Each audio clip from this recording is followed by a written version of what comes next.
Botany lecture के सभी videos को पाने के लिए सब्सक्राइब करें, साथ ही बेल आइकन को दबाकर ऑल पर क्लिक कर लें। बात करेंगे यहाँ पर एमएससी फोर्थ सेमेस्टर के बॉटनी सब्जेक्ट का पेपर फर्स्ट मॉडल पेपर की बात करेंगे। टोटल जो नंबर होगा वो 75 नंबर का होगा और 2 घंटे का एग्जाम होता है। ये आपने ऑलरेडी देख ही लिया होगा बाकी के सेमेस्टर्स में। पेपर का नाम है, पहला पेपर है यहाँ पर plant molecular biology and molecular technique, ये आपकी पेपर का नाम है। Section A, section B, section C में 3 सेक्शन में 3 खंड में डिवाइड किया गया है पूरे पेपर को। और पहला जो सेक्शन है सेक्शन ए, सभी क्वेश्चन को इसमें करना अनिवार्य होता है, जिसमें से हर एक क्वेश्चन का जवाब आपको 50 शब्दों में देना होता है और एक क्वेश्चन पे आपको 3 नंबर प्राप्त होते हैं। यानी कि टोटल अगर देखा जाए तो वेरी शार्ट टाइप के जो क्वेश्चन है वो 30 नंबर का होता है और वेरी वेरी मोस्ट इंपॉर्टेंट है, क्योंकि यहाँ से लगभग आपके एग्जाम में फंस सकते हैं क्वेश्चन। और इससे फ़ायदा ये हो सकता है कि अगर आप वेरी शार्ट टाइप के क्वेश्चन पे फोकस करते हैं तो लगभग लॉन्ग पे भी आपका अच्छे तरीके से पकड़ हो जाएगी। तो सभी क्वेश्चन कंपलसरी है करना। पहला यहाँ पर दिया गया है TATA box. TATA box very very most important question है, बहुत बार पूछा गया है, इसके पहले भी पूछा जाता था। दूसरा हो जाएगा जेनेटिक कोड। जेनेटिक कोड क्या है, जी प्रोटीन क्या है, एलिसा क्या है, एलिसा टेस्ट होता है क्या होता है, इसका क्या रोल है, रिप्लिकेशन, रिप्लिकेशन क्या है, सेकंड मैसेंजर, सभी के सभी क्वेश्चन बहुत इंपॉर्टेंट है।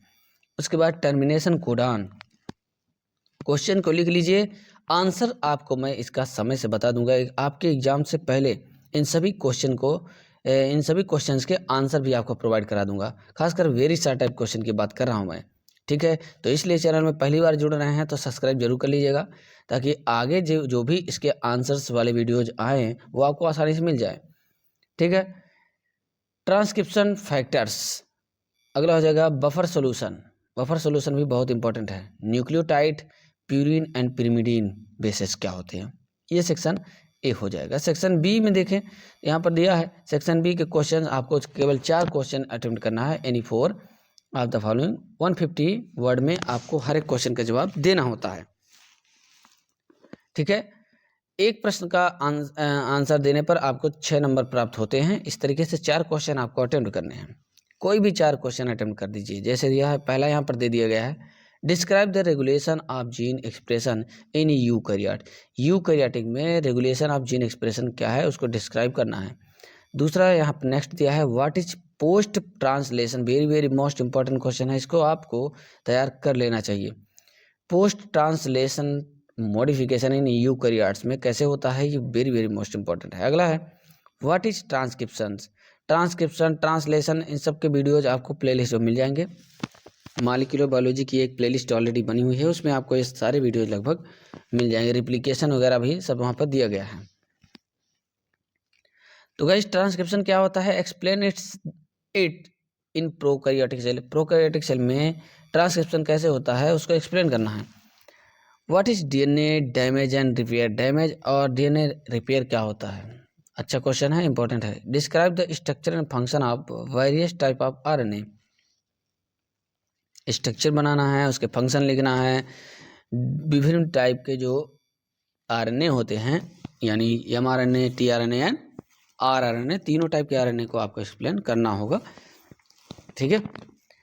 उसके बाद है, what is gene signalling machines. Gene signalling machine क्या होता है, इंपॉर्टेंट है क्वेश्चन। अगला हो जाएगा, isolation and purification of protein. Protein का आइसोलेशन और प्यूरिफिकेशन कैसे किया जाता है, ये इंपॉर्टेंट क्वेश्चन है। उसके बाद सेक्शन सी आ जाएगा यहाँ से। सेक्शन सी में एनी 2 ऑफ द फॉलोइंग, कोई 2 को आपको अटेम्प्ट करना होगा। 450 शब्दों में हर एक क्वेश्चन का जवाब देना है और 10.5 नंबर एक क्वेश्चन का आपको नंबर प्राप्त हो जाएगा। इसके बाद सेकंड पेपर का भी मिल जाएगा। और जो माइनर पेपर है, आपको पता होना चाहिए कि आपके पास इसमें कोर सब्जेक्ट जो होंगे वो 2 होने चाहिए 4th सेमेस्टर में, और एक आपका माइनर इलेक्टिव होगा, ठीक है। तो ध्यान दीजिएगा कि इसके बाद भी आपके जो पेपर्स हैं नेक्स्ट, उसके भी मॉडल पेपर्स हम प्रोवाइड आपको कराएंगे, तो आप कहीं मत जाइएगा, बने रहिएगा हमारे साथ प्रॉपर। पहला यहाँ पर दिया question, describe the electrophoresis. Electrophoresis हो जाएगा, एंड ये पूरा स्पेलिंग लिख लीजिएगा यहाँ पर, electrophoresis and application of electrophoresis in molecular biology. Molecular biology में इसका क्या एप्लीकेशंस है, क्या इसके रोल्स हैं। दूसरा दिया है describe the various properties of genetic code. Genetic code की प्रॉपर्टीज यानी इसके कैरेक्टरिस्टिक फीचर्स पूरा आपको डिस्क्राइब करना होगा। Very very most important question है ये। अगला दिया है what is protein synthesis. Protein synthesis क्या होती है। Describe the mechanism of protein synthesis. Protein synthesis की मैकेनिज्म को आपको डिस्क्राइब करना होगा। ठीक है, नेक्स्ट क्वेश्चन और लास्ट क्वेश्चन है यहाँ पे। 2 क्वेश्चन आपको अटेम्प्ट करना, कोई भी जो आपको इजी लगे। Describe the structure and confirmation of nucleic acid. Structure and confirmation of nucleic acid का आपको डिस्क्राइब करना होगा। तो दोस्तों इस तरीके से लगभग सभी क्वेश्चन सभी सेक्शंस के हमने आपको बता दिए हैं।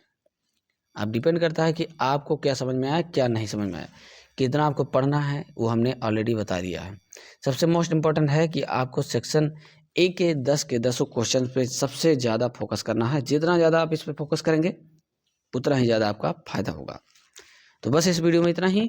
चैनल में पहली बार जुड़े हैं सब्सक्राइब कर लीजिएगा और बेल आइकन दबा करके सबके पास वीडियो को शेयर कर दीजिएगा।